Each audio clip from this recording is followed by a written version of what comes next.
Good evening. I'm Steve Shields, one of the vice presidents of the Royal Asiatic Society, Korea. On behalf of Brother Anthony, our president, and members of the council, I welcome you to the 1425th lecture since we began 120 years ago. RAS Korea thanks very much our generous sponsor, Asia Development Foundation, for their second year of support. We are delighted this evening to have Joseph Juhn with us as our lecturer. Joseph is a Korean-American lawyer turned documentary filmmaker. He earned a BA in Film and Video at UC San Diego and a JD at Syracuse University College of Law. Prior to becoming a full-time doc maker, Joseph was working as a New York attorney for a Korean government agency based in Manhattan. He tells us that a serendipitous backpacking trip to Cuba in 2015 changed his life when he ran into a Korean descendant by chance, inspiring him to rekindle his storytelling ambitions. Jeronimo is Joseph's first feature film and has been accepted to more than a dozen film festivals and opened in theaters in Korea last November. It's received one of the highest audience ratings out of all the movies released in 2019. After Joseph's lecture, there will be time for questions. So if you'll please mute your mics so we don't get background noise, we'll turn the time over to Joseph. Hello, everyone. As was introduced, my name is Joseph. It's a real pleasure and an honor to be able to speak on this forum. I'm a big fan of Brother Anthony and a follower of a Taizé community myself. My life has changed a couple times. The previous two visits I had in Taizé, most recently 3 years ago. And since I've been closely following Taizé community, their updates, and just a couple months ago, I had a chance to visit Brother Anthony's house, and he kindly suggested that I present and share my passion project, what had been my passion project, Jeronimo, with the honorable guests of this society. And again, thanks for extending the invitation my way, and happy to partake in this conversation. So I'll be presenting for roughly about 30-35 minutes, and hopefully we can open it up for a larger conversation on the topic of diaspora. I don't know how many of you, I'm actually looking at the names of the participants now, and I actually identify one of my mentors, my role models, Chairman Congressman Hong Jong-uk, which makes me even more nervous about this discussion. But I presume that a lot of you could relate to the main theme of my talk, which is diaspora. But before I do that, I'm just going to see if I can share my screen so that you guys can, there you go. Can everyone see the presentation file? Yes. Perfect, perfect. So I have rather a daring title for this talk. Diaspora is the future. But because the very reason that I'm speaking, giving this presentation, I believe is because I have recently made some news, because my passion project, which is a feature-length documentary film titled Jeronimo, which is about a Korean Cuban revolutionary, has given me an opportunity to speak on various different platforms on Korean diaspora. But let me first introduce to you my crowdfunding video where I urge potential donors to participate in my passion project. This is filmed 4 years ago, so please bear with me and let's watch this film together.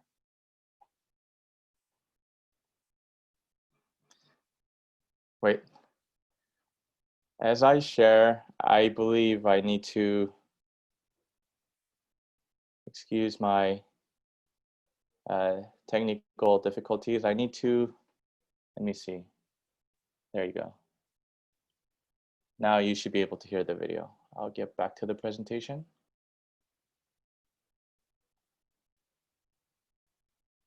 You guys can ping me if you don't hear any sound, but I believe now I clicked the right button. So here you go.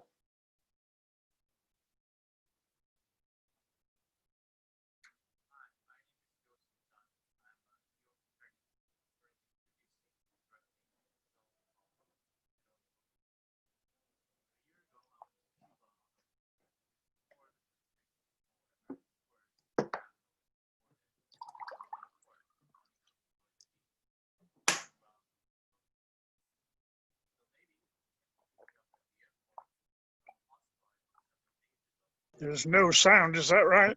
No, Joseph, did Yeah. you check the button that said share computer sound? Yes, I believe I did, but let me. Okay.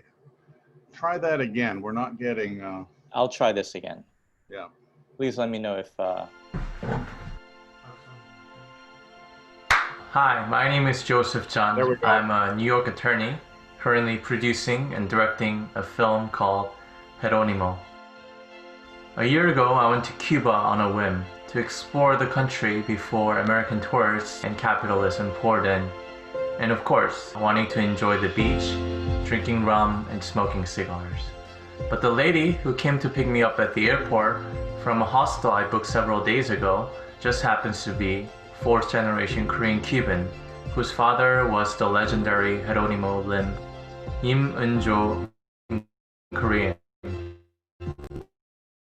That's where everything started. Although Jeronimo passed away in 2006, I got to meet Jeronimo's wife, daughter, son, and other family members who told me about the incredible journey Jeronimo and his family had to go through in the past 100 years in Cuba. For instance, Jeronimo went to law school with Fidel Castro, participated in the Cuban Revolution, and later worked with Che Guevara as the top government official in the new Cuban government. Equally amazing is Jeronimo's father, Im Chun-tek, who took the initiative to collect funds from his friends in Mexico and Cuba in the 1930s and 40s to support Korea's independence movement against Japanese invasion force. For this effort, his name appears in Kim Gu's autobiography, 백범일지. So it was a kind of experience that really impacted my worldview, and because I was so convinced that their story has the power to move us all, whether you're Korean living in Korea, America, or anywhere else, or anyone that can humanize and identify with the immigration experience. So I decided to make a documentary about Jeronimo and other unsung heroes in Cuba. And with your help, I am committed to sharing the important legacy of Jeronimo Lim. Thank you. So as I mentioned, this video was filmed 4 years ago as I urged potential donors to partake in my passion project. So came Jeronimo. Jeronimo, after 3 years of hard work and traveling to 17 different cities across 4 continents, basically following the footsteps of this character who passed away 10 years ago, whose name was Jeronimo Lim. He's whose Korean name was Im Eun-jo. I completed the film, and the film was accepted to 15 film festivals around the world, minor ones, not the major ones like Academy or anything like that. And very fortunately and gratefully, the film was released theatrically in Korea on November 21st, 2019, last year.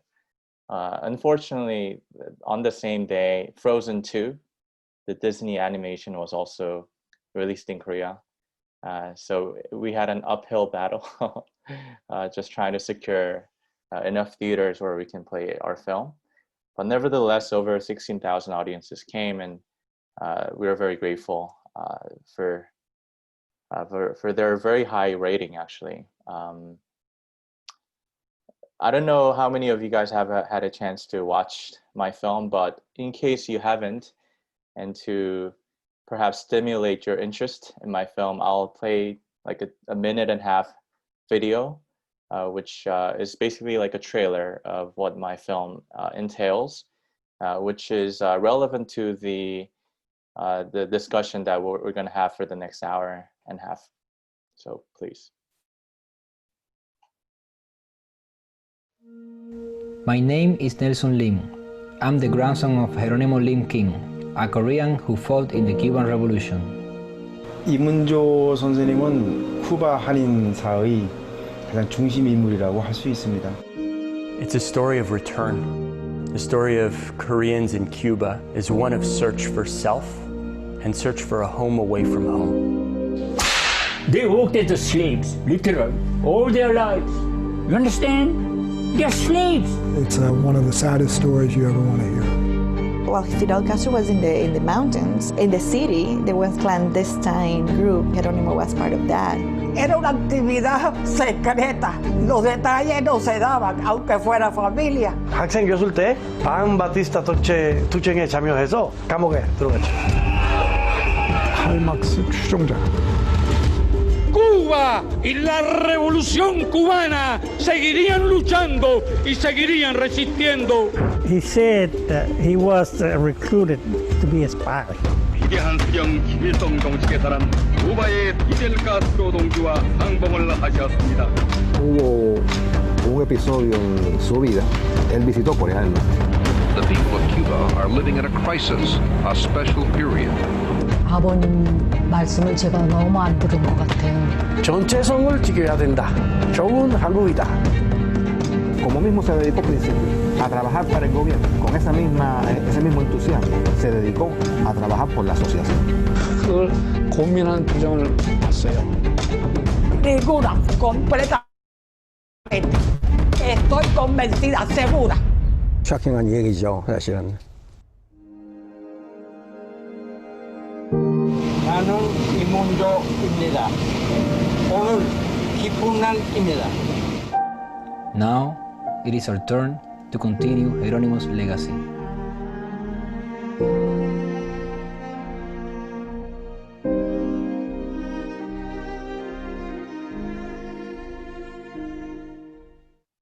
Thanks for indulging with me. This will be my final slide page where I continue with an effort to promote my film. Promise that I won't promote anymore after following this slide. But as I said, this film is now widely available on YouTube, IPTV, Vimeo, and Naver. And if you guys are interested, I'm happy to share a link on the chat box at the end of the conversation. And without bragging, I just want to point out that Parasite has the audience rating of 7.9, whereas Jeronimo has 9.8. I'm just saying. But despite perhaps an initial appearance that I might be talking about my film or the Korean people in Cuba, my talk will actually center around the concept of diaspora. Diaspora, as many of you guys know, is a term that was previously used to being described Jewish people, dispersion of Jewish people out of Israel. But now in social science, the term is used more generally, more loosely to describe any ethnic group or cultural group that live outside of their homeland. And hence, today, what I would like to talk about is that the concept of Korean diaspora. And I hope through this discussion, by the end of the discussion, I hope we can expand our world and our worldview by revisiting this term that you may have previously not been so aware of or familiar with. Inevitably, in order to talk about diaspora, we have to talk about identity and identity formation. So what I'm going to present is the identity formation and the stage that I personally went through as a Korean Korean American, a member of Korean Diaspora, and a global citizen. So let's start with a Korean identity in Korea. I presume many of you, if not all of you, are currently living in Korea. Not all of you are foreigners, or not all of you are Koreans, but for Koreans who are listening, who are tuning in right now, I would like to ask you if you've ever, living in Korea, questioned your Korean identity. Because for me, although I was born in the States, I came to Korea when I was 5 years old, and I returned to the States when I was 18. So from the age of 5 until 18, I lived just like any other Korean friends. I was just one of many. I was completely blending into the society. I never actually questioned my Korean identity. And the other day, it occurred to me, is the preconceived notion that Korea lacks diversity. How factual is that statement? So I did a Wikipedia search. If you can just go to Google and type in the level of diversity by country, there's a list that pops up. It shows 159 countries, and it ranks every country based on their level of diversity, cultural and ethnic diversity. Can any of you guys guess where South Korea ranked? So if number 1 is the most diverse country in the world, number 159 would be the least diverse country. You may jump in or not, but South Korea actually ranked, out of 159 countries, South Korea ranked 158. And some of you guys might wonder, I wonder what the last country is on that list. Actually, North Korea. List of countries ranked by ethnic and cultural diversity level. Surprisingly, perhaps unsurprisingly, 2 Koreas and the Korean Peninsula, according to various metrics and social scientifically, actually ranks on the bottom 2 in the world. So it is true that Korea is the least diverse country, at least according to some Wikipedia pages, right? And I want you guys to question, what does it mean to have no diversity? What does it mean to live in such a homogeneous country? I think one idea that we can derive out of this research is that if there's no diversity, if everyone else around you looks similar to you, thinks similar to you, I think that individual is prevented from an opportunity to really question what it means to be Korean in Korea, right? Which is ironic. But things became really interesting when I moved to the States at age 18. I experienced what it means to be a member of minority all of a sudden.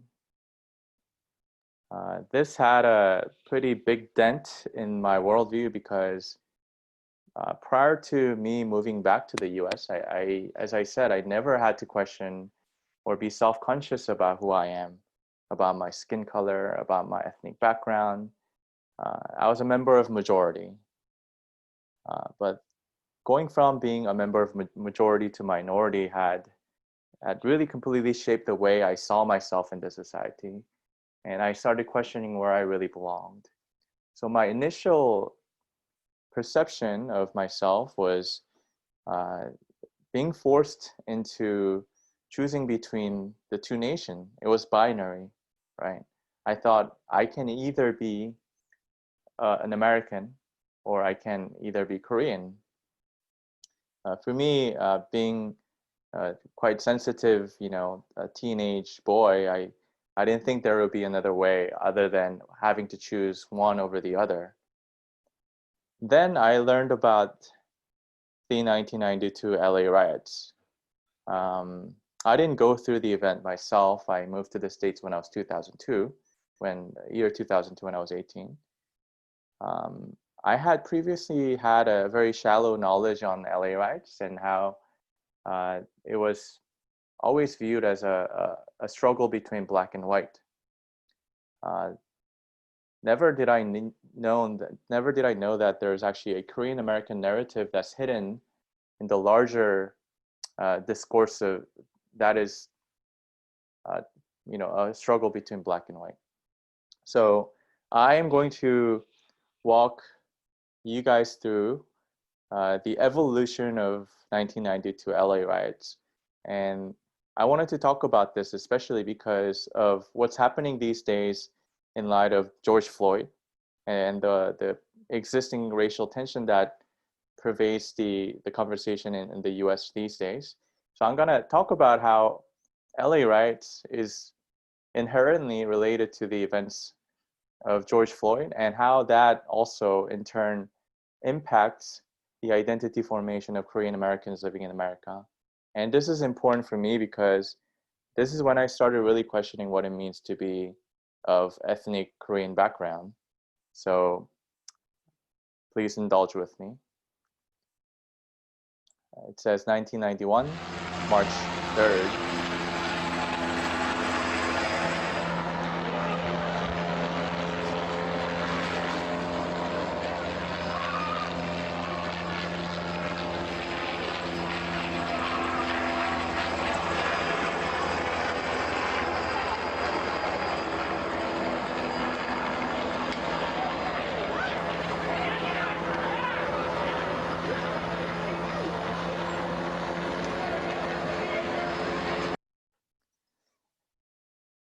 An African-American male by the name of Rodney King was driving one day on highway and he got pulled over by a cop. Soon thereafter, he was surrounded by 16 cops and he was being beaten near to death on the streets. These images of police brutality and racial discrimination now it's widely available as a result of social media, Facebook, your cell phones, whatnot. But when this event, 1991, occurred, these images were fresh, right? People were not too familiar with a person of color being beaten by, police on the street like this. So when this happened, a bystander took out his video camera, he filmed the whole event, and he sent the footage to the major news network the next day. And the major news media outlets, they played these videos and the entire country erupted in anger and frustration. So a lot of, human rights groups and, African Americans in particular, they rose up in anger and said, look at that, this is what we had to endure for the past decades, right? Yes, we have civil rights by law, but this is reality, and we're so happy now. Finally, everyone can see with their bare eyes what's really happening to a lot of our brothers and sisters. So initially, the conversation was centered around police brutality, systematic racial discrimination, and a need for police reform and whatnot. Very unfortunately, only 13 days later, something else happened that completely outweighed or outshined the tragedy of the first event. So let's look at that together. It says 13 days later. 15-year-old Latasha Harlins was shot and killed by store owner Sue Jadu. Du claimed Harlins was stealing a bottle of orange juice when she confronted the teenager. The store security cameras captured the incident on videotape as Harlins repeatedly hits Du, who takes a gun from under the counter. Du claims she accidentally pulled the trigger, killing the teenager. Members of the black community charged the shooting was racially motivated. Very ironically, just short of two weeks after the first event, Rodney King, there was the infamous Latasha Harlins and Du Sunja event that happened also in LA. The facts of the case goes like this. An African-American teenage woman walks into a Korean merchant-owned store and she picks up an orange juice with an intention to pay, because later it was found that there's in one of the pockets of the Latasha Harlins, the teenage girl, there was money found, cash, that was enough to pay for the orange juice. The Korean merchant Sun Ja-do, who had suspicion that she was a chronic stealer, a robber, accused her for stealing, and Latasha Harlins, the teenage girl, fought back saying, I'm not trying to steal, I'm trying to pay. And then, the conversation escalated. It became a scuffling, and later Sun Ja-do, out of rage, she claims that she has mistakenly pulled the trigger, but in any event, she pulls the trigger, the girl falls to the ground, and she dies immediately.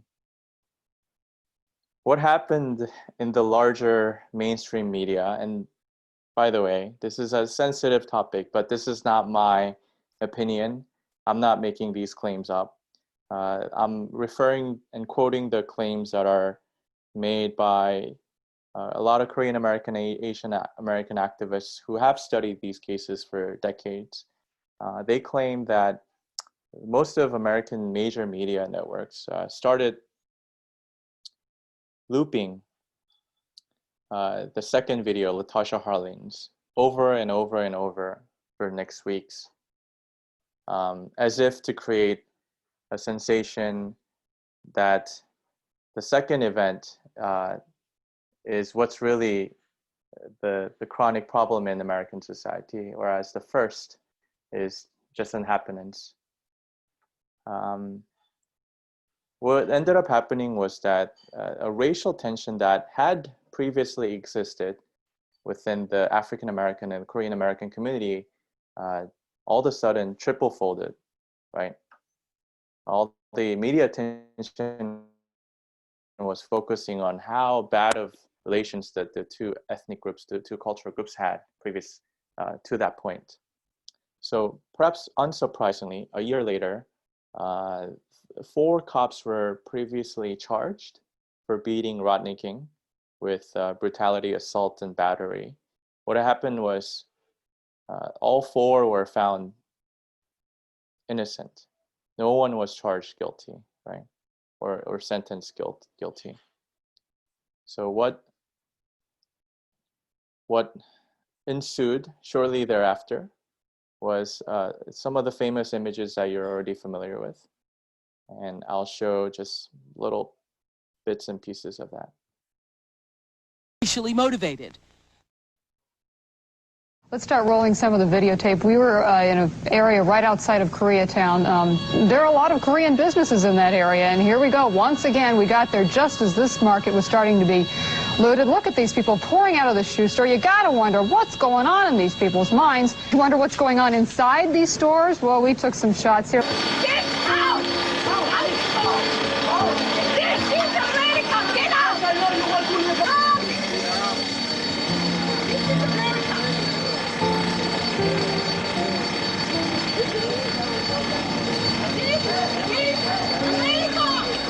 Illegal, they don't care, but I'll tell you what happened moments later. The Korean merchants and store owners who own that shopping complex, 3 of them were holding guns and they just started firing.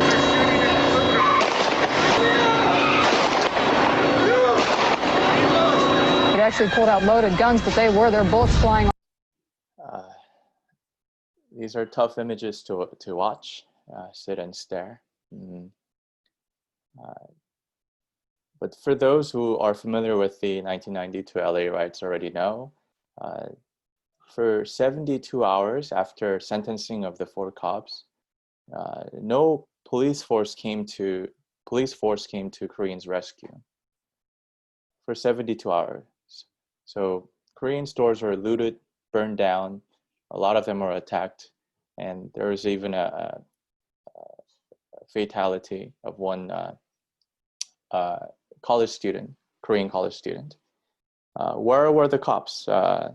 Later, it was discovered that most of the police force were placed in front of Beverly Hills. So they set up barricades and blocked the entryway into Beverly Hills neighborhood. And from afar, they watched a lot of these Korean stores being burnt, right? So this is when a lot of Koreans came to realize that, wow, there's no one that will come to our rescue. We have to protect ourselves, right? In the following maybe minute-long video, which I recorded when I was back in college, this is when I was learning about LA rights from this very passionate Korean 할아버지, a senior. He used some profane words. I hope you guys don't get offended necessarily by his words, but I would ask that you just look deeper into his sense of suffering, his sense of great agony and powerlessness. So we'll just roll that. All over. That's the only lesson I want to give you. You have to define your destiny in your own terms. When you had a 30,000 demonstrations in America, it's the largest fucking demonstration in America. What do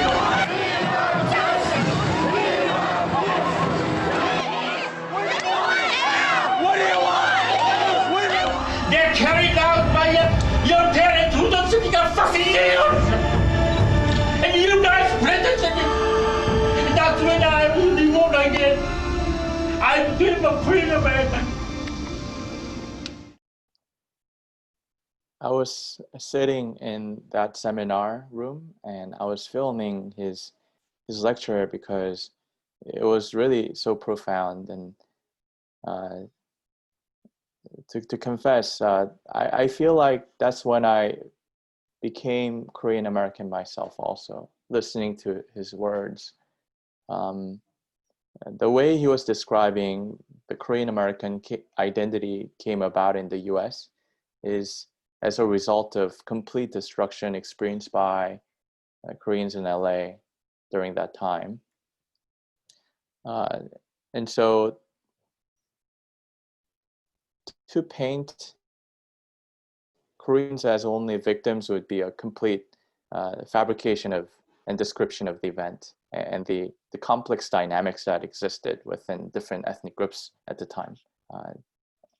He claims K.W. Lee, who was the passionate 할아버지 who was lecturing us on the importance of LA rights, was saying two important changes occurred after the event. One was internal realization. A lot of Korean Americans realized that we were very racist ourselves, right?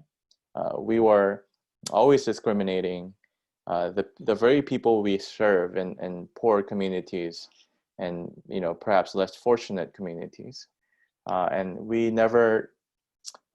I'm generalizing for the purpose of this talk. Obviously, there are exceptions. There are very conscious, good-minded people, but a lot of Koreans were lacking a sense of community consciousness, and a lot of Koreans are only interested in economic stability and sending their kids to good school. Never did it occur to them that we had to build positive relations with people in the neighborhood. The second change in the Korean psyche was the sense of justice. At the time, 1992, when the LA riots occurred, there's not a single elected official among Korean Americans, right? There's no political power whatsoever. So this is when Koreans started to realize that we have to participate politically. We have to engage ourselves in the civic discourse of the directions of this country. We have to represent ourselves better in the media, and we have to go into charity, social works. We have to work with other communities. And so American dream was redefined after the LA riots from economic stability and financial success to becoming a responsible minority in the US, becoming a responsible Korean American. So as K.W. Lee alludes, Korean immigrants became Korean Americans after LA riots. With this in the backdrop, I find what's happening in the US these days as very interesting, historically speaking. Obviously, it's chaotic, not only with the pandemic, but with the resistance movement, the racial justice, and so forth.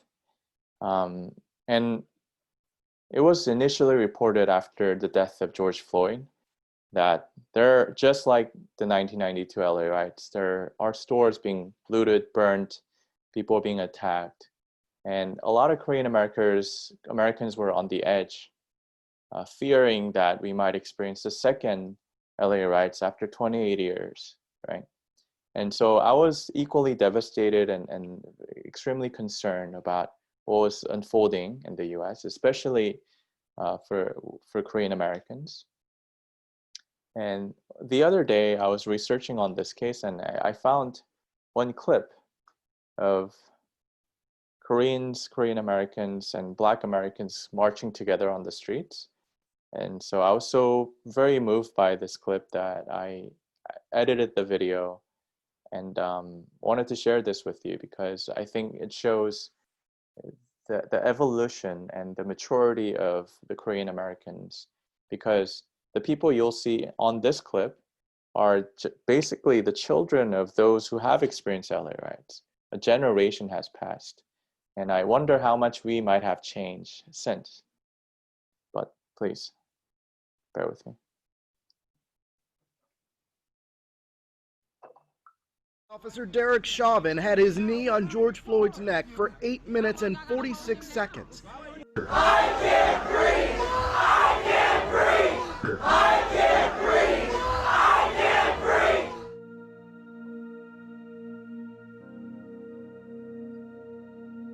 Alright, we gon' be alright! We gon' be alright! We gon' be alright!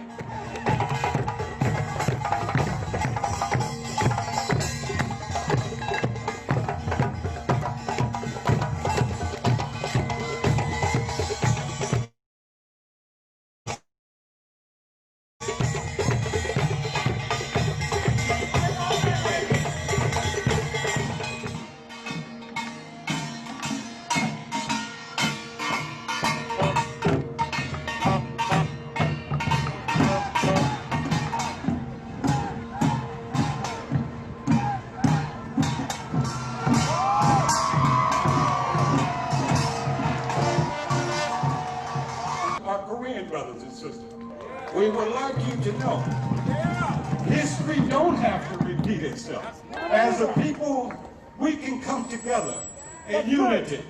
The people, as we say, united, can never be defeated.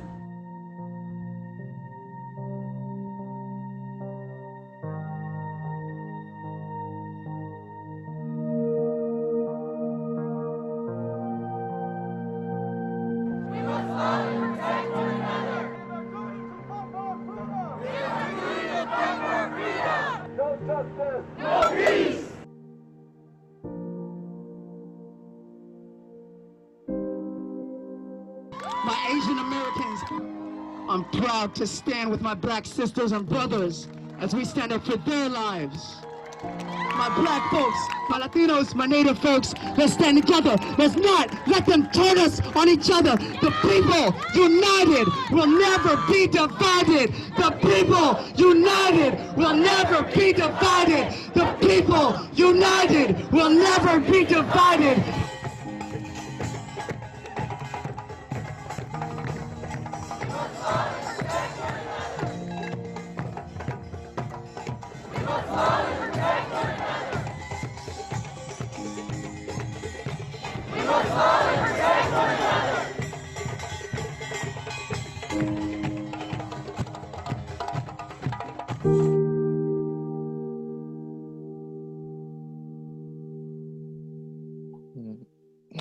I don't hope to paint an overly rosy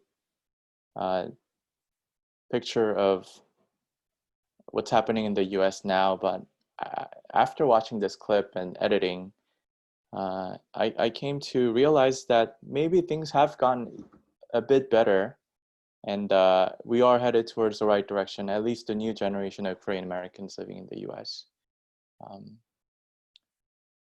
And I want to point out, and this is something I learned over the course of making my film, is that Koreans and Blacks surprisingly share a similar history of pain. If you have watched my film, maybe you'll get this reference from my film, but there's a historian in my film where he describes Koreans as surrogate slaves, He claims that the origin of Korean immigration to the US, in fact, the first legalized immigration in Korea ever historically was an immigration to the Hawaii sugarcane plantations, right? He claims that that immigration is not immigration, it's actually surrogate slavery, indentured servitude. And he goes on to explain everything happened from President Abraham, when Abraham Lincoln freed slaves in 1863. When he initially said it, I'm like, oh, what are you talking about? I wasn't able to make the connection. And then he goes on to claim that when the black slaves were freed in 1863, all the labor force disappeared. It evaporated.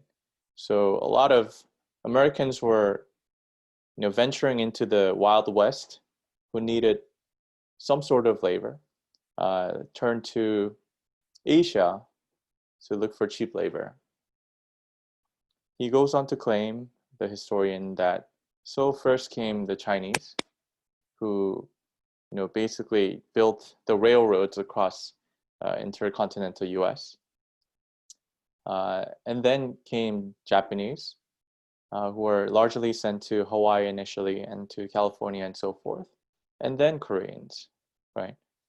What the historians were trying to say was that Koreans came as a replacement of the black slaves. And he was basically telling me, he was lecturing me saying, you little Korean American rich, 유학생 kids, you think you're privileged, you think, you are in a much higher place, but know this, remember this, you came as, at least your, ancestors came as a replacement of these, the humble, people who were serving in the farms. So he was trying to point to the humble nature of our origin, or how we came to the US. And for me, that was a great awakening experience. And as you know, Koreans were the backbone of the US sugarcane farming industry, but also with the little earnings that they had on these farms, they sent to Korea, the Shanghai government, to support Korea's independence movement, right? So this is 2007, 13 years ago, when I was still a college student. I became so passionate about the causes pertaining to the Korean American community and Korean American student community. So I was leading these efforts thinking that, okay, now I know my duty. Now I know my potential role as a Korean American student. But there was more. And it's Korean diaspora. My first job out of college, interestingly, was in Yeonbyeon, China, which is northeast China that shares its border with North Korea. I was at a college named UST, University of Science and Technology. It's actually founded by a Korean American with the intention of fostering Korean ethnic Chinese students. There, I met this friend. His name is Il-soo. And one day he described how he feels about himself. And he used an analogy. There's a special fruit, hybrid fruit called apple pear. That's only produced in Yeonbyeon, which is the northeast region. One day he told me that, hey, Joseph, I feel like I'm apple pear. And I'm like, what are you talking about? And he said, I feel like I'm neither apple nor pear. I feel like I'm neither Chinese nor fully Korean. And for Korean ethnic Chinese people, when they say Korea, that's even more complicated because for them, they have to choose between North and South, right? So for them, it's even a triangular identity, a Chinese, North Korean, and South Korean. When I heard him say that, I had another awakening moment. I realized that, wow, it's not just me or my Korean American peers, but they also go through a sense of Korean identity crisis living in China. When I was in college, I volunteer in an organization called LINK, Liberty in North Korea. It's a nonprofit organization that serves to rescue North Koreans who are wandering around or trying to escape China. So I worked in this organization and I ran into a lot of North Korean defectors, and some of whom told me that their life in South Korea is very confusing and complicated, and they also have the sense of identity crisis.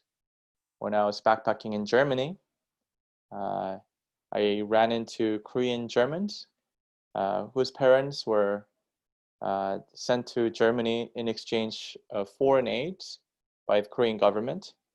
A lot of ladies were sent as nurses. A lot of men were sent as miners. A lot of them ended up marrying each other, and now there's over 50,000 Korean Germans. A lot of them younger generation, my generation, whose parents are generally miners and nurses. I was talking to some of them, and they too shared with me that they have a hard time grasping firmly their identity in Germany as Korean. When I was in law school, I did an internship in Sao Paulo, Brazil, and I also got plugged into the Korean Brazilian community. There's over 50,000 Korean Brazilians, most of whom went to Brazil in the 60s and 70s as farmers, but now they control close to 50% of the textile industry in Brazil. A lot of Korean Brazilians also told me that they don't feel sufficiently Korean whenever they're in Korea, and they have a rather vague identity as a Brazilian living in Brazil, although Brazil as a society as a whole tends to be much more tolerant when it comes to racial diversity. And in 2010, I went to South Africa for an internship. There, I ran into Korean South Africans, and imagine their identity crisis, right? Being Korean in Africa, which is, so far and few between. And this is 2 years ago when I went to Russia. Their great grandparents have arrived in Russia and all across Central Asia as poor farmers, and they also have a very painful history, and they also shared with me their sense of identity crisis. So you see the pattern of where I'm going with this discussion is that the more overseas Koreans I met, the more Koreans outside of Korean Peninsula I met, I realized that anyone who's born out of Korea by nature inherently has to go through an identity crisis. Whether they acknowledge it or not, whether they want it or not, it becomes their lifelong wrestle, right? Struggling with their dual, multiple identities. Meeting all these members of Korean diaspora, I realized I went from being Korean to Korean American to a member of Korean diaspora. And just to show some statistics, there are over 8 million Koreans who live outside of Korea. This is over 16% of Koreans living outside of Korea, right? And I'm not even counting North Korea. That's an additional 25 million Koreans, right? So purely speaking, outside of South Korea alone, there's roughly 33 million Koreans that we don't really know much about.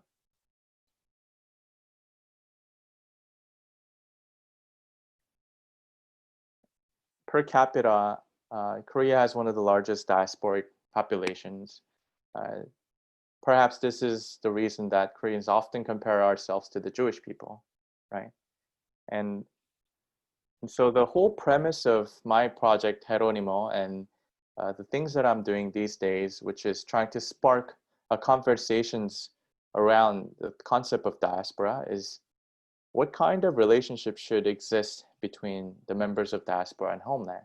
Are we part of them? Are we completely outside of them? Are we even relevant to the national discourse of South Korea or the Korean Peninsula?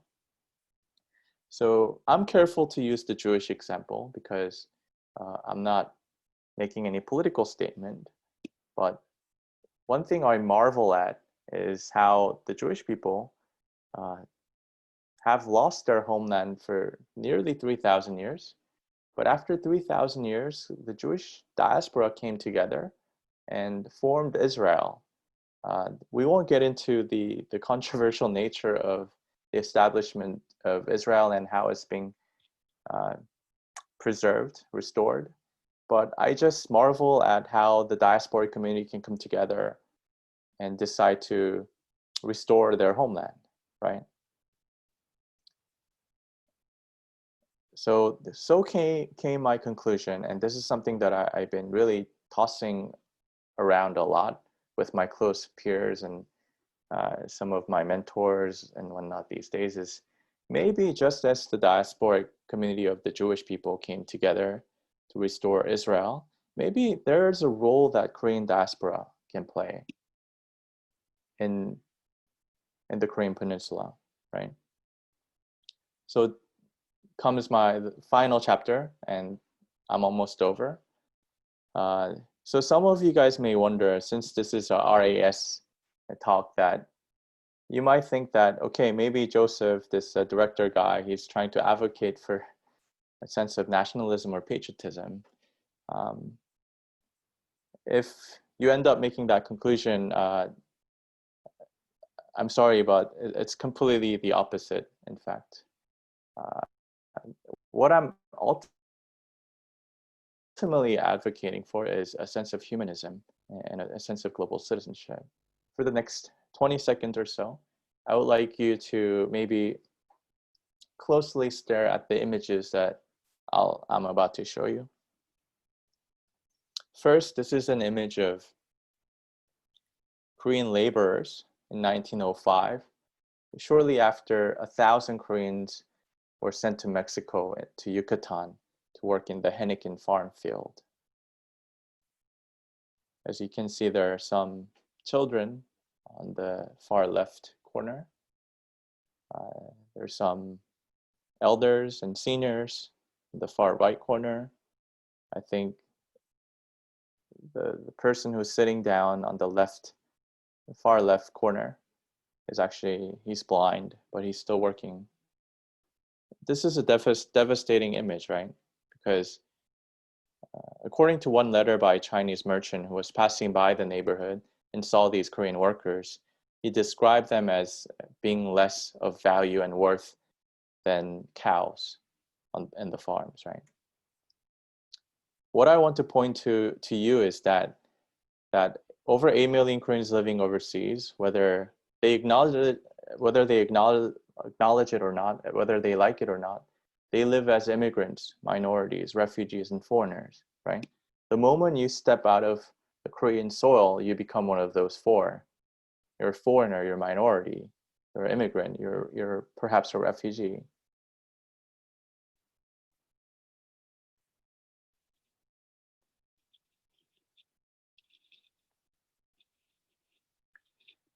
When I was working on Jeronimo 5 years ago, up until last year, there were 500 refugees that landed on the island of Jeju. And all of a sudden, I saw this unbelievable level of racist perception and perhaps xenophobia against those foreigners. And this really shook my worldview, because I was, on one hand, making a film about Korean laborers who were sent to Mexico and Cuba 100 years ago. And now, on the other hand, I was looking at perhaps a similar level of, disregard for humanity on the people that have just arrived on my homeland, Korea. The signs read, no discrimination, please no discrimination. This gentleman is holding up a sign that says, I'm not a working machine, I'm a human, right? I'm ultimately trying to make an argument that if we are diaspora, so are they.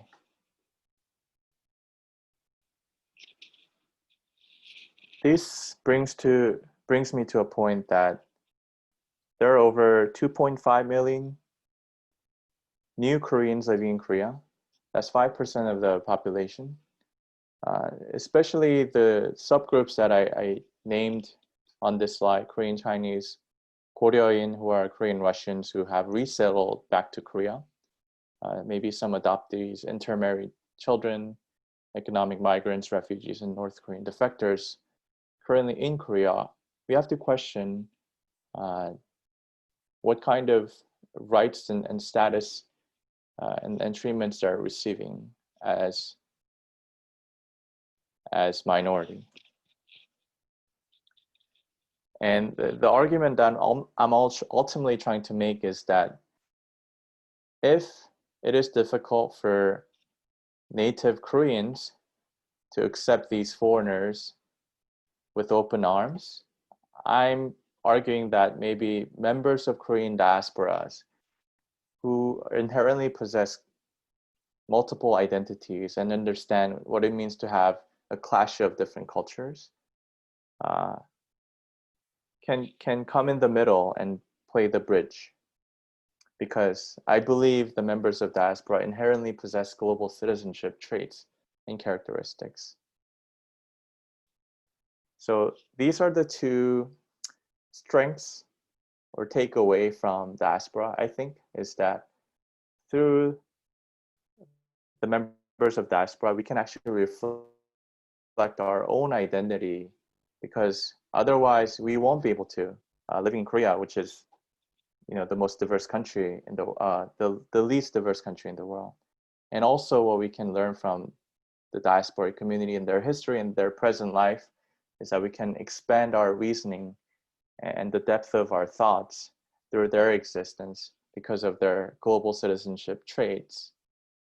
So finally, this is a 2-minute clip. I actually presented this video in front of President Moon Jae-in last December, when my film, very fortunately, was chosen as one of the good examples of the 100th year anniversary of the 3.1 운동, March 1st movement. And because I didn't want to look cheap and play a trailer to describe my film, I actually extracted some of the core message in my film, where a Jewish rabbi explains what it means for him, that the concept of diaspora is. And at the end, it's a letter by Jeronimo, where he describes what homeland means to him. So let's watch that, and let's jump into conversation afterwards. So why don't we start with the idea of diaspora? So the heart of diaspora is pain. The idea that you can't live in your ancestral homeland, that you can't be where you want to be, and perhaps you can't practice a religion or a culture in the way that you otherwise would. But what results from the pain is innovation. The idea that you can change some of the traditions and adapt them and modernize them and make them relevant wherever you are.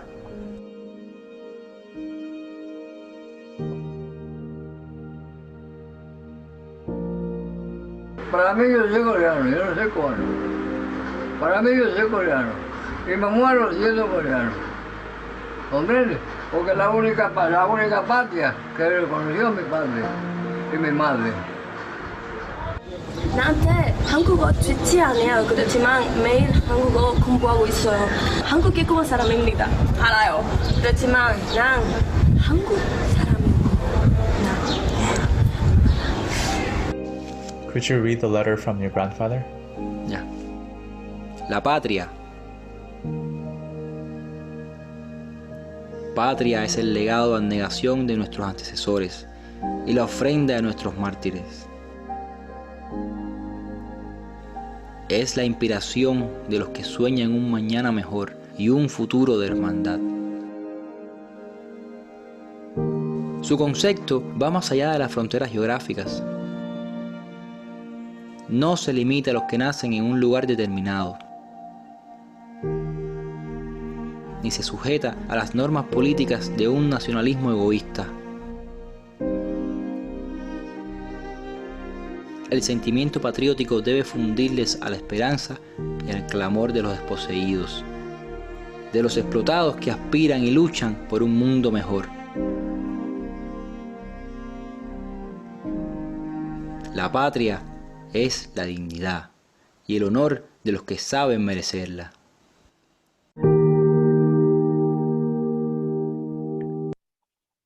So in closing, I'm advocating that we can envision our better future through diaspora's identity of pain and innovation. So thank you for tuning in, and I'm sorry it's been a one-way street lecture, but I'm happy to converse with you and further this topic. Joseph, thanks very much. Very interesting topic. Can we all give him a hand? It's open now for any of you to raise questions. Probably the easiest way for us to deal with questions is if you would make a note in the chat, and then I'll try to call on everyone in turn.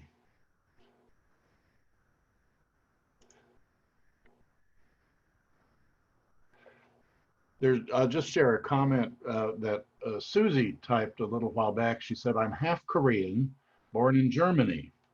I always saw myself as German, and here in Korea, I feel European, but not Korean at all."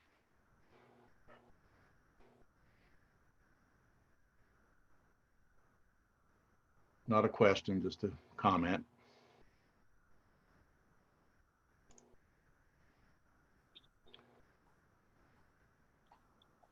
Yeah, I hear you. And I have a ton of Korean German friends who share similar sentiments as you do, Susie. And if you want to elaborate and jump in more, I'm happy to talk about it. Otherwise.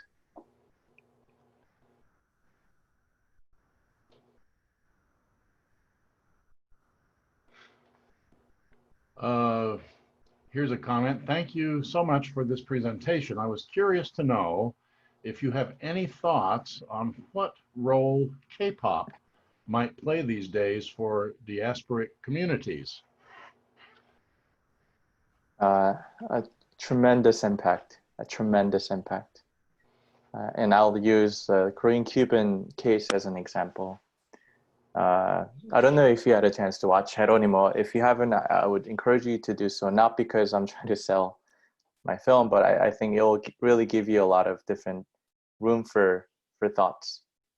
The new generation of Korean Cubans, by the way, there's up to 5th or 6th generation Korean Cubans now.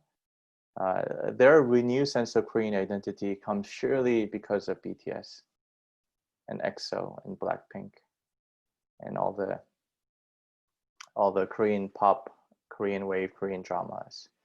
So I don't underestimate. I used to overlook the importance of K-pop as if it's a cheap popular culture, but now I realize it's a great entry way into their own Korean identity, and hopefully it becomes something more profound.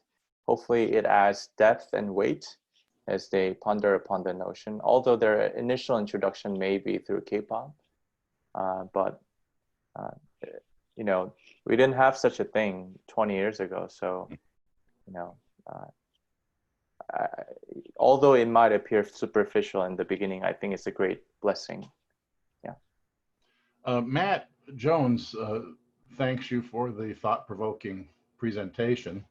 What lessons do you think other countries have to learn or gain from the inclusion of Koreans as part of our multicultural community? I'm Australian.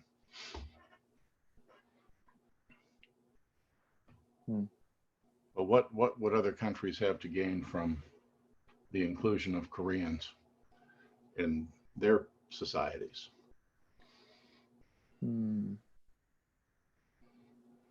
What do you think, Matt? Let me first pose you the same question. Matt, turn on your mic and talk directly with Joseph. Hey, I'm just out running and no worries. Doing the presentation, so hope you can hear that okay. Look, I found that thoroughly stimulating, so thank you. I think there's often a the parochialism and the homogeneity of Koreans is a strength of that community, but also it's an obstacle to engagement too often, which Koreans are often blind to. That was a really valuable presentation. Thank you. But I'm interested to know, as a non-Korean, how our communities can be enriched by Koreans who contribute so much to our countries already. But how do we take the lessons that you were speaking of, for your move making and your observations? What can we learn? Yeah,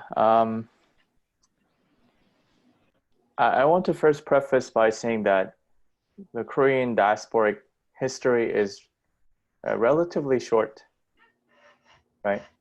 At most, some of the most knowledgeable historians on this topic say at most, the first Koreans officially recorded migration out of Korea occurred in 1860. I mean, 1860 is only 150 years old, right? And most of them went to Russia and China. But if we're talking about our migration to America, the first migration occurred, official migration occurred in 1902. So that's only 100 some years old. The point I'm trying to make, I mean, we can talk about Korean Australian communities, but if anything, there's up to second generation in Australia at most. So I think, to be fair, I think your description is very accurate, that most of the first generation Koreans in Australia and New Zealand are very secluded and tight-knit amongst themselves, but have a hard time integrating into the mainstream. But I can tell you this, one of my closest friends actually is Korean Australian, and she works for the provisional government of Melbourne, right? She is one of the key staff members there, and I think she has a lot to offer. But ultimately, the point I'm trying to make is this: is that it takes time for the second generations to actually integrate more properly into the society. And I don't blame the first generation for failing to do so, but that's just the nature of most immigrant communities, is that it takes a generation or two for people to make visible contribution to the society. But I think, I mean, I don't know what to say other than let's wait out. But I think, as I said, in the case of Korean Americans, I think that LA 1992, LA Riots played a pivotal role in reshaping the Korean American identity and its narrative.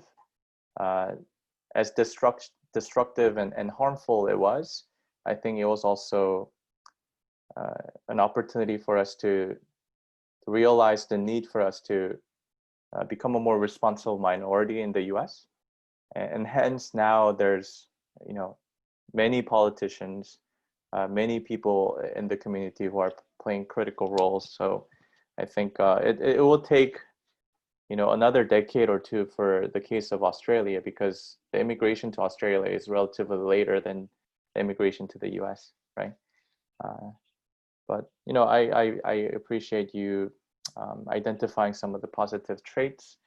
But I believe the 1.5 and second generations would have a lot more contributions to make in the years to come. So I would appreciate maybe your patience. Thank you. Thanks, Mike. Appreciate it. Thanks. Here's another comment and question. Thank you for your amazing presentation. Do you think ethnic education, such as attending Korean language schools, would be helpful for descendants in construction of Korean identity? And do you think that is the best way to resolve identity crisis of Korean descendants? I have mixed feelings about this. On one hand, yes, I do believe that language is the core essence of one's formation of identity. But I can also attest, having seen the cases of Korean Cubans, is that a lot of them, 99% of Korean Cubans have completely lost their language. It's only being revived the past few years as a result of BTS and K-pop. Although they don't speak Korean, I can assure you that their sense of empowerment for being someone of Korean ethnic background is very strong. In fact, it's stronger than a lot of native Koreans living in Korea.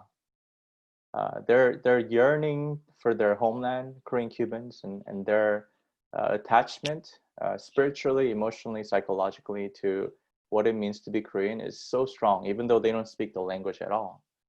So I generally do believe that going to Korean language school is really important in shaping one's understanding of Korea and what it means to be Korean. I've also seen so many cases where, case on point is a lot of my Korean American peers, they detested going to Korean school. They always fought with their parents for years, right? And what ended up happening is that they ended up running away from their Korean identity as a result of a strong push, maybe too strong of a push from their parents. So I think it's a delicate balance. And I think what's most important and most ideal is that the kids, they want to voluntarily learn the language, then by all means, because that's the true way of being able to communicate with people in the motherland. But I think that the voluntary nature is what's the key.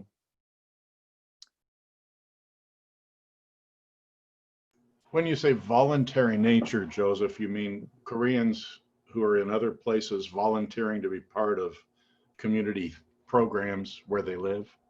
Voluntary nature meaning the kids that want to learn the language voluntarily, without being forced any coercion. Yeah. Okay. Yeah. But again, just to add just another sentence to that is, right now, I think Korea has never experienced this level of interest in Korean popular culture, right? So I think from the education standpoint, it's easier to lure these kids into learning their own language, because it's cool all of a sudden to be Korean, right? It's cool that your American counterparts or classmates are listening to EXO, Blackpink, and BTS. So I think there's an added motivation these days, and it's a very favorable condition in which to learn Korean. Yeah. Okay, we've got a question coming in verbally. Yeah. Hi, Joseph. Thanks. Thanks for the talk. I just want to give you a quick background before I get to my question. So just for myself personally, I consider myself a 1.5 generation Korean American. My family immigrated when I was 7, and I don't consider myself as part of the diaspora, because I really consider myself American at this point. I currently live in Korea. I work among Koreans and other Korean Americans and non-Korean Americans. But at the end of the day, I'm an American citizen now, and that's where I'm going to go back to. So I'm curious, hearing you speak and watching the short clip about Cuban Koreans, what do you think is it about them who are, you know, fourth, fifth, later generation Korean Cubans that makes them yearn so much for Korea? Do they actually want to move back? What is it about their experience that they display this sort of desire and yearning for? I don't know if it's the homeland or the culture, but it's something that I almost can't seem to relate with. And I was born here in Korea. Thanks. No, thanks for sharing your story. And I think it would be misleading for me to describe all Korean Cubans as wanting to be Korean. I think the number is actually more like 10 to 20%, at least from my own experience. There are only 1,000 Koreans, by the way, in Cuba. I think their longing for their homeland, if any, stems largely from nostalgia. As you know, if you know a little bit about Cuban history, since 1959, Cuba was, they cut off all ties with, you know, non-socialist countries, right? So the only access Korean Cubans had to their motherland was actually North Korean embassy, situated in Havana. What's unfortunate is that the North Korean embassy didn't take care of the Koreans living there, and they basically burned the bridges by refusing to give them any support, or culturally, economically, or otherwise. So I think, and you know, this also has a lot to do with the revolution itself. Once the Cuban Revolution occurred, everyone was to become Cuban, right? So advocating for one's cultural background was strictly prohibited, right? Whether you're Jewish, Chinese, Indian, Spanish, or Korean, you're supposed to be a Cuban comrade, right? So the Korean identity was evaporated completely for 20, 30 years in Cuba. Interestingly, this character Jeronimo comes to the scene, and he becomes the first Korean Cuban to visit the motherland in 1995 as part of the 50-year anniversary of Korean independence from 1945. So he gets invited to the Blue House, which is White House, the presidential house in Korea. And then he gets recognized by a lot of Korean people. So he's profoundly moved. This is where he discovers his Korean identity, so to speak, goes back to Cuba and reconstructs Korean community and identity. So anyone who's impacted by Jeronimo's work now have a stronger sense of Korean identity and a yearning for the homeland. But I would also have to admit that it largely stems from their ignorance about the reality of Korea, because it's largely from a sense of nostalgia that they heard from their great-grandparents, which is ironic, right? Because it's actually their ignorance and lack of knowledge that drives their yearning to get to know more about their homeland, right? So it's the pure nostalgia for sure. But may I ask you, and you know, all the power to you if you regard yourself as American, because ultimately I think identity is like your faith. You can choose to have it or choose not to have it, choose to have this or that. I don't think, you know, anything should be forced upon people's, you know, understanding of self at all. But I'm just curious to know if there's any resistance within you, or from your experiences or from your past dealings with other people or the culture, where you feel more strongly about this over the other. What do you mean when you say this over the other? Well, I mean, so like I would, if anyone asked me like what I regard myself as, I would probably most likely say like Korean American or a member of Korean Diaspora, which is far stretching, but for you to just drop, you know, the hyphenated your ethnic identity and just describe yourself as American, I'm not making any value judgment. I think that's totally cool too. But I'm just curious to know why you choose to. Yeah, I'll try to keep it brief.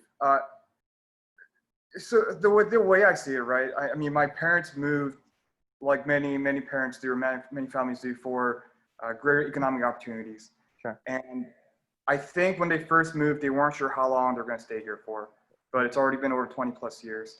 And at a certain time, I think the plan changes where the longer we stay, the longer that place becomes our home. And what I learned from my experience is that this is what host countries do. I mean, it could get the discussion can get political as we discuss immigration policy, all that kind of stuff. But I've experienced racism myself, especially when I'm younger. But it is kind of mind-boggling to me that Asian Americans, more so than any type of ethnic people, we still describe ourselves as Korean hyphenated American or Japanese hyphenated American. I kind of want to see one day where I can just call myself American. I don't want to explain what kind of American I am. And so whether it's immigrants trying to live in Korea or immigrants trying to live in X country, that host country, I think, should really be welcoming enough to provide enough opportunities where that person or that family can also one day, if they so choose, call themselves citizens of that country. And unless they want to return or unless they have a personal desire to go back, which is also totally fine, it shouldn't be because they don't feel belong. No, absolutely. There's not a thing I don't disagree with you. But I think it's also possible to have a healthy understanding and possession of both identities within oneself, right? I hope the society that you describe, you hope to live in, also espouses and embraces, maybe the other identity that person so chooses to have, right? So, I think, this is not like, I don't mean to convey like a capitalistic sense of abundance, but I think the more identities one can have, the more enriching experience that person can have. So, but thanks for sharing your story. I completely empathize with you. Yeah. Let's go to Kang Ji Min. You have a question? Yeah, I did. Thank you. Yeah.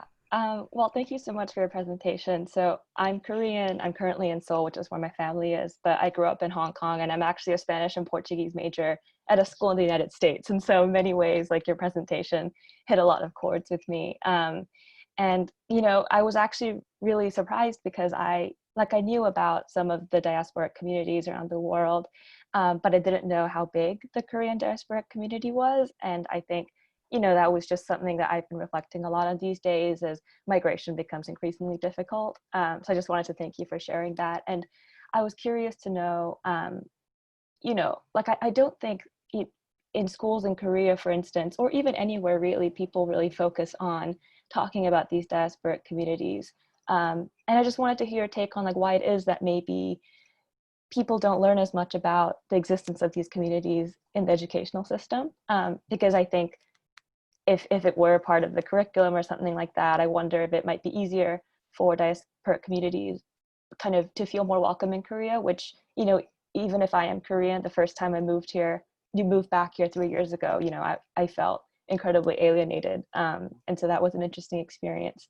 That was my first question. And then the second question is kind of, at school, I was studying Chinese Cubans for a little while. And I was curious to know kind of what the connection is or was between Chinese Cubans and Korean Cubans, if in any ways they share a meaningful history.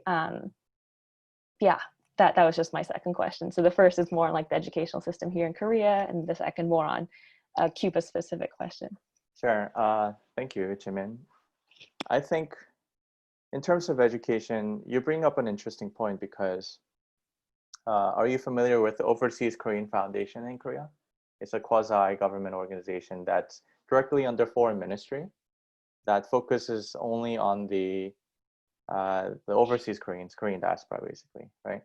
So the chairman of that organization was appointed 2 years ago, was the first Korean American to hold that position. Previously, it was all bureaucrats of the Korean politicians and retired generals, whatever it may be. He got curious himself, how many times Korean students in the Korean education system actually learn of the concept of Korean diaspora, right?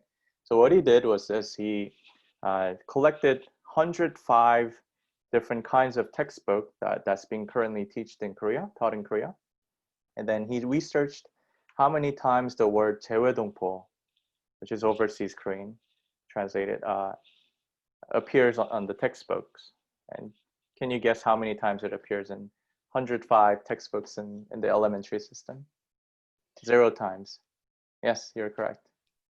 So not a single time students grow up learning the concept or the existence of Korean diaspora. And guess where their first image of, let's say, Korean ethnic Chinese person comes into play? Is that they watch movies like 범죄도시, which is a criminal city, where the presence of Korean ethnic Chinese people in Korea are perceived as criminals, right? And so it's the perpetrating and reinforced images of 조선족 Korean ethnic Chinese as criminals and people who came here,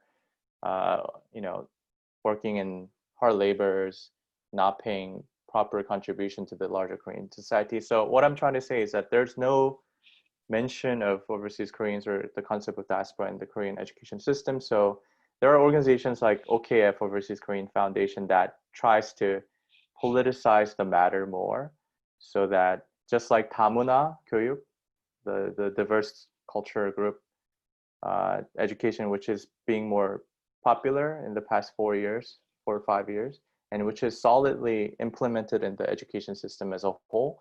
So they're trying to do the same for diaspora, right? And I think education is the key. If you ask me why I believe there has been no education whatsoever, I think it's because Korea was not in any better position to take care of Koreans outside of Korean Peninsula up until quite recently. I would say arguably since the 90s, that's when the Korean government turned their attention outside of Peninsula and say, hey, wait, there are Koreans in Russia that we need to take care of. There are Koreans in Japan that we need to take care of, so forth. But I'm happy to talk to you more about what I believe can enhance our knowledge of Korean diaspora altogether. I think education, but also I think narrative. We need a lot of narratives in the society in the form of art, culture, and so forth. With respect to the relations between the Chinese Cubans and Korean Cubans, Jimin, from your studies, what was your general impression of Chinese Cubans living in Cuba? Because I heard mixed thoughts and research outcomes on this topic from the very people that I talked to on the ground in Cuba. They say that the Chinese ethnic Cubans don't have a strong sense of their identity as much as Korean Cubans. This is what I've heard from a completely non-Korean Cuban, right? From his own observation for the past 30, 40 years, going through the revolution, his understanding of Chinese Cubans only exist in facade, because in Havana, there's a big Chinatown, but if you actually go in, there's hardly anything really Chinese. It's just a facade, I felt. Whereas if you go to a neighborhood called Cardenas in Cuba, there's a small Koreatown, but they get together every week and sing like arirang together, which is like really stunning.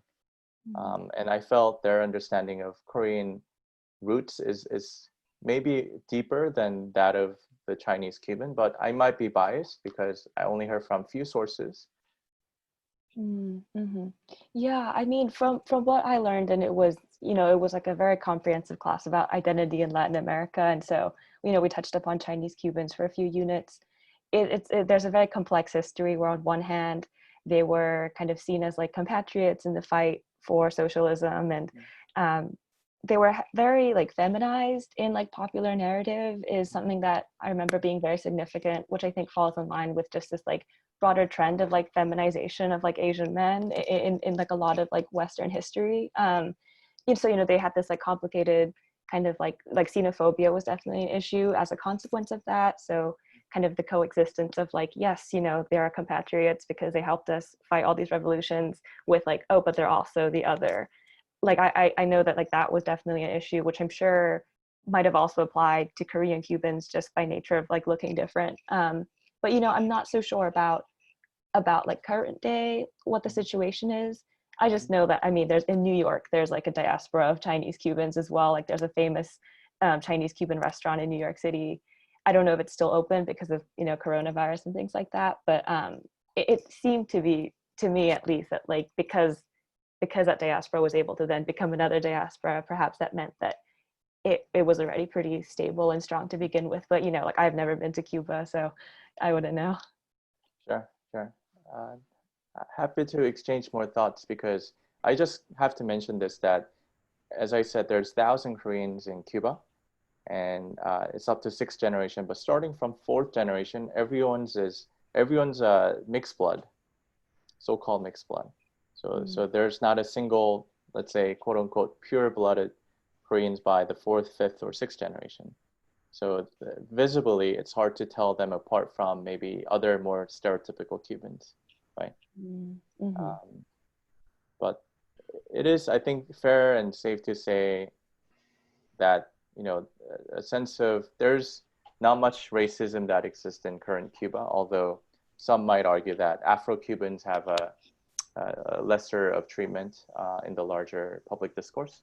But Asian Cubans, from what I know, I've hardly ever heard anyone expressing that they were treated as less or discriminated against as being an Asian themselves. Yeah.